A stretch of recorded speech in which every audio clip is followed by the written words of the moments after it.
일부 새벽기도에 오신 여러분들을 환영합니다. 우리 찬송가 216장입니다. 216장 함께 찬양하시겠습니다.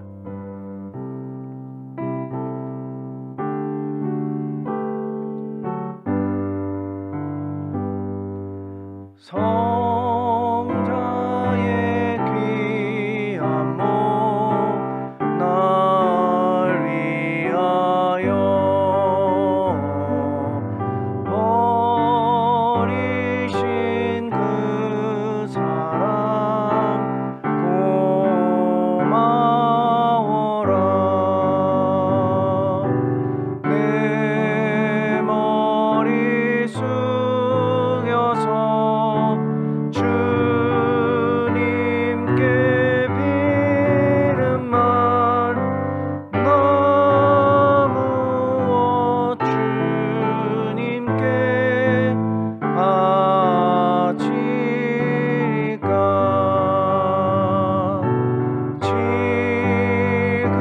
지금도 날 위해 간구하시 이 옅은 믿음이 하옵나니 주님의 참 사랑 고맙고 놀라워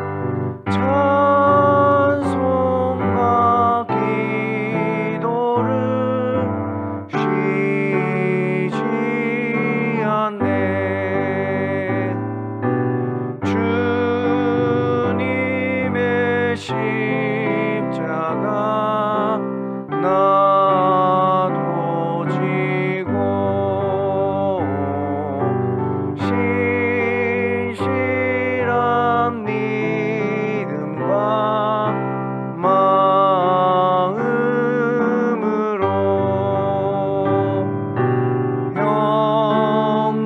형제의 사랑과 친절한 위로를 네게 나 베풀게 하옵소서. 만 가지 은혜를 받았으니 내 평생 슬프나 즐거우나 이 몸을 온전히 주님께 바쳐서 주님만 위하여 늘 살겠네.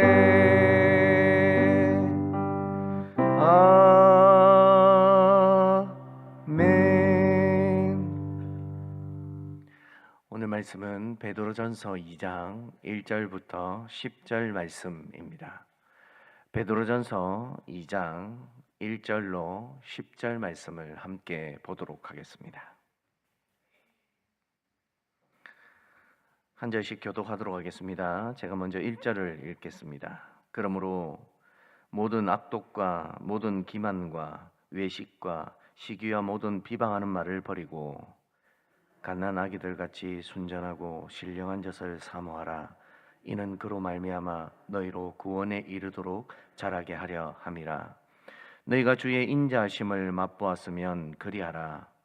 사람에게는 버림바 되었으니 하나님께는 택하심을 입은 보배로운 산돌이신 예수께 나아가 너희도 산돌같이 신령한 집으로 세워지고 예수 그리스도로 말미암아 하나님이 기쁘게 받으실 신령한 제사를 드릴 거룩한 제사장이 될지니라. 성경에 기록되었으되 보라 내가 택한 보배로운 모퉁이 돌을 시온에 두노니 그를 믿는 자는 부끄러움을 당하지 아니하라 하였으니 그러므로 믿는 너희에게는 보배이나 믿지 아니하는 자에게는 건축자들이 버린 그 돌이 모퉁이의 머릿돌이 되고 또한 부딪히는 돌과 걸려 넘어지게 하는 바위가 되었다 하였느니라. 그들이 말씀을 순종하지 아니하므로 넘어지나니 이는 그들을 이렇게 정하신 것이라. 그러나 너희는 택하신 족속이요 왕 같은 제사장이요 거룩한 나라요 그의 소유가 된 백성이니 이는 너희를 어두운 데서 불러내어 그의 기이한 빛에 들어가게 하신 이의 아름다운 덕을 선포하게 하려 하심이라. 너희가 전에는 백성이 아니더니 이제는 하나님의 백성이요 전에는 긍휼을 얻지 못하였더니 이제는 긍휼을 얻는 자니라. 아멘. 초대교회의 지도자는 베드로였습니다. 이 베드로는 이제 AD 64년에서 66년경에 로마를 방문하게 되는데 이때가 바로 네로 황제의 박해가 시작되기 바로 전야와 같은 시기였습니다. 베드로는 이런 분위기를 감지했는지 그곳에서 방문하게 되었을 때에 여러 지역에 있는 흩어져 있는 디아스포라 유대인들에게 서신을 기록합니다.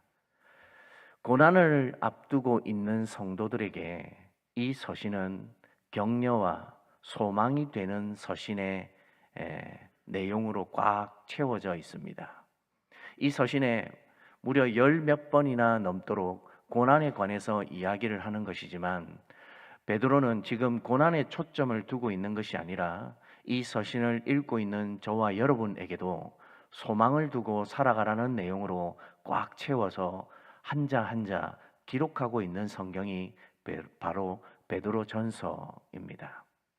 이 베드로 전서를 가만히 보고 있으면 성도가 또 그리스도인이 어떻게 살아가야 하는지에 대해서 굉장히 구체적으로 우리에게 제시해 주고 있는데 이는 바로 베드로가 직접 경험하고 또 그가 그 경험 안에서 믿음을 성장시켜 하나님의 사람으로 살아갔던 흔적들을 우리는 엿볼 수 있습니다. 특별히 오늘 1절 말씀에 베드로가 고난의 현장을 앞두고 있는 이들에게 이렇게 이야기하고 있습니다. 그러므로 모든 악독과 모든 기만과 외식과 시기와 모든 비방하는 말을 버리고. 여러분, 버리라는 말은 우리 안에 이런 것들이 있다는 말입니까? 없다는 말입니까? 있다는 말이죠. 우리 안엔 항상 하나님께 가까이 나아가는데 방해하는 것들이 참 많이 있습니다. 그래서 늘 우리 자신 안에 무엇이 있는지를 들여다보아야 하는데 베드로는 바로 이런 삶을 살아갔던 사람 중에 한 사람이었습니다. 오늘 우리가 이 새벽에 다른 곳에 있지 않고 피곤하지만 나와서 기도하는 이유가 무엇입니까? 우리 안에 이런 것을 버리기 위함이 아닙니까? 만약 우리 안에 이런 것들이 남아 있다면 우리는 하나님께 가까이 나아가지 못하는 사람이 될 겁니다. 그러나 오늘 베드로가 이 더러운 것들과 싸웠던 것처럼 저와 여러분들이 기도의 시간에 하나님께 매달리고 또 우리 안에 잊지 말아야 할 것들을 버리게 될 때에 저와 여러분에게 역사하실 하나님의 큰 일이 더 구체적이고 더 사실적으로 드러날 것이라는 것을 기대하시고 오늘 이 하루를 시작하는 기도의 사람들이 되기를 주님의 이름으로 소원드립니다. 계속해서 베드로는 우리 안에 잊지 말아야 될 것에 대해서 말씀하시면서 2절에 이렇게 이야기하고 있습니다. 갓난 아기들 같이 순전하고 신령한 젖을 사모하라. 이는 그로 말미암아 너희로 구원에 이르도록 자라게 하려 함이라. 여러분, 신앙은 성장한다는 표현을 씁니다. 우리의 신앙이 만약 지금과 앞으로의 신앙이 그대로 머물러 있는 신앙이라면 우리는 그리스도인답게 살아가고 있는지를 한 번 더 생각해 보아야 합니다. 오늘 본문에서는 베드로는 고난을 앞두고 있는 성도들에게 자라가라라고 말하고 있습니다. 근데 처음부터 밥이나 음식을 먹으라는 것이 아니라 신령한 젖을 사모하라라고 이야기하면서 이 자라감에 초점을 두고 있습니다. 성도는 살아가면서 자라가야 합니다.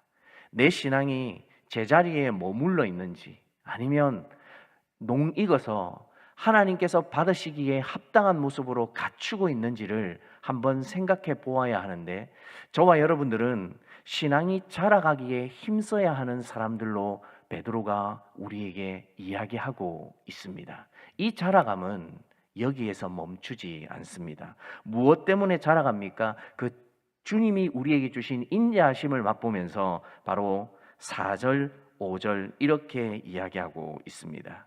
사람에게는 버림바가 되었으나 하나님께는 택하심을 입은 보배로운 산돌이신 예수께 나아가 너희도 산돌같이 신령한 집으로 세워지고 예수 그리스도로 말미암아 하나님이 기쁘게 받으실 신령한 제사를 드릴 거룩한 제사장이 될지니라. 여기에는 참 많은 뜻을 포하고 있지만 먼저 산돌에 관해서 설명을 드리겠습니다. 갑자기 베드로가 자라가고 버려야 할 것에 관해서 우리에게 이야기하다가 산돌에 관해 이야기합니다. 우리는 이 산돌이 우리 주 예수 그리스도시라는 것을 잘 알고 있습니다. 근데 많은 비유 중에 왜 예수님을 산돌로 비유하고 있을까요? 건물을 짓는데 돌이 살아 있을 수 있습니까? 어떤 것을 만들고 그것을 기초돌을 돌고 모퉁이돌을 두는 데에 그것이 살아 있어야 할 필요가 있습니까?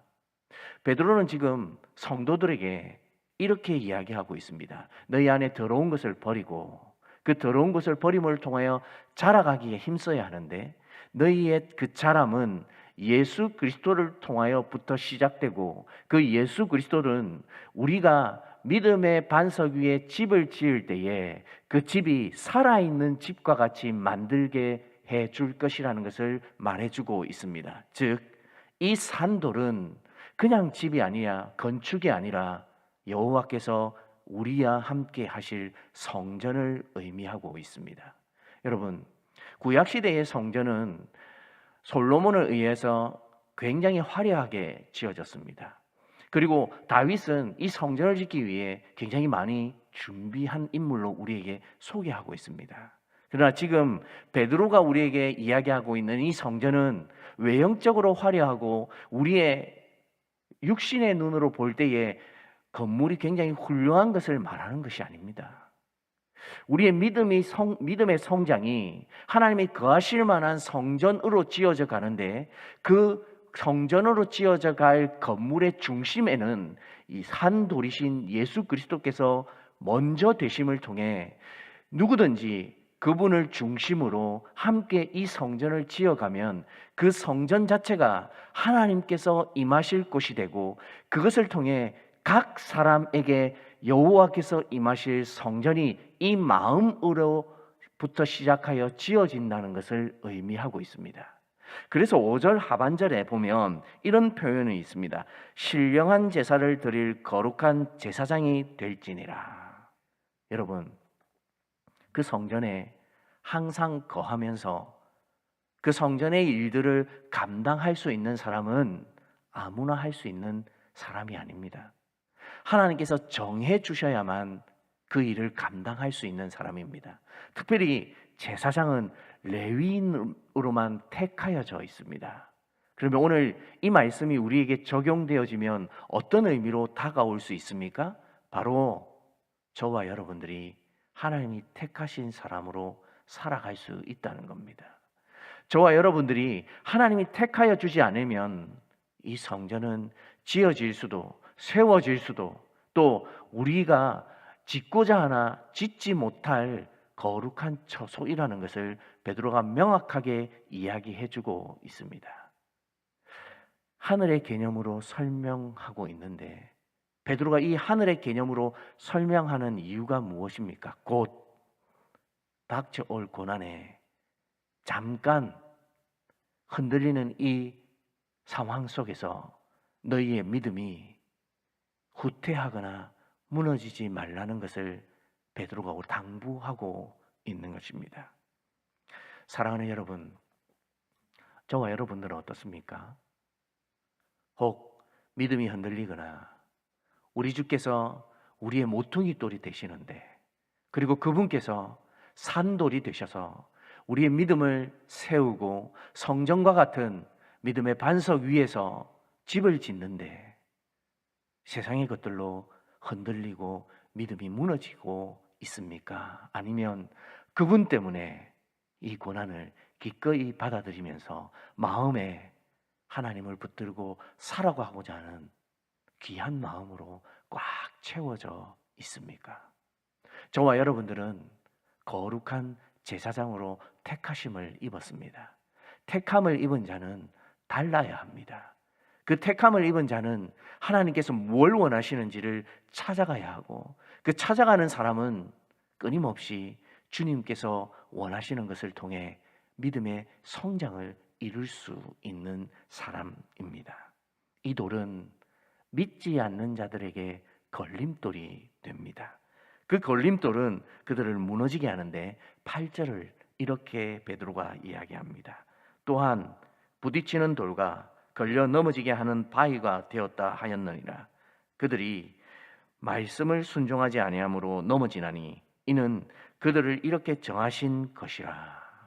여러분, 똑같이 산돌을 만나지만 어떤 이들에게는 그 산돌이 걸림돌이 됩니다. 그러나 그 산돌을 중심으로 믿음을 가진 자들에게는 우리의 이 땅에서의 삶이 가히 감당하지 못하는 상황이 우리 속에서 찾아온다 할지라도 그 상황을 넉넉히 이길 수 있는 믿음의 사람으로 변화시켜 갈 수 있습니다. 저와 여러분들은 어떤 믿음의 사람이 되어야 하겠습니까? 걸림으로 넘어지고 부서지고 파괴되어지는 사람으로 살아가야 하겠습니까? 아니면 이 산돌이신 한 분을 붙들고 우리 안에 이 땅에서 허락할 수 없는 거룩한 성전으로 지어지는, 그리고 제사장으로 택하심을 입은 믿음의 사람으로 살아가야 하겠습니까? 말씀을 정리하겠습니다. 우리 9절 말씀을 한번 볼까요? 함께 읽겠습니다. 시작. 그러나 너희는 택하신 족속이요 왕같은 제사장이요 거룩한 나라요 그의 소유가 된 백성이니 이는 너희를 어두운 데서 불러내어 그의 기이한 빛에 들어가게 하신 이의 아름다운 덕을 선포하게 하려 하심이라. 여러분, 어려움이 찾아오면 낭망도 됩니다. 그러나 그 어려움이 우리의 마음을 꺾을 수는 없습니다. 왜냐하면 산돌이신 예수님께서 우리의 중심이 되어 주시고 우리가 이 땅에 살아가면서 힘을 내고 또 최선을 다해야 하는 이유는 그분이 우리를 대신해서 먼저 싸워주시고 승리하셨기 때문입니다. 저와 여러분들은 그분을 바라보며 살아가는 사람들입니다. 그래서 우리는 좀 다른 존재들입니다. 택하심을 입었고 왕같은 제사장이고 그의 거룩한 나라요 백성입니다. 그렇다면 이 세상에 살아가면서 그 어떤 일이 찾아온다 할지라도 그 현장에서 힘을 내고 최선을 다하고 하나님을 바라보며 살아가는 마땅한 사람이 되어야 하지 않겠습니까? 오늘 이 새벽에 저와 여러분들이 산돌이신 예수님께 의지하여서 여러분의 믿음의 성전이 그냥 지어지는 것이 아니라 하나님이 직접 개입하셔서 이 땅에서의 수고와 눈물을 다 씻겨주실 때까지 주님이 원하시는 모습으로 하나하나 다듬어지고 지어져가는 거룩한 제사장으로 살아가는 사람들이 되기를 주님의 이름으로 소원드립니다. 기도하겠습니다. 사랑하는 주님, 생각해보면 참 부족한 것밖에 없는 저희들이 믿음을 가졌습니다.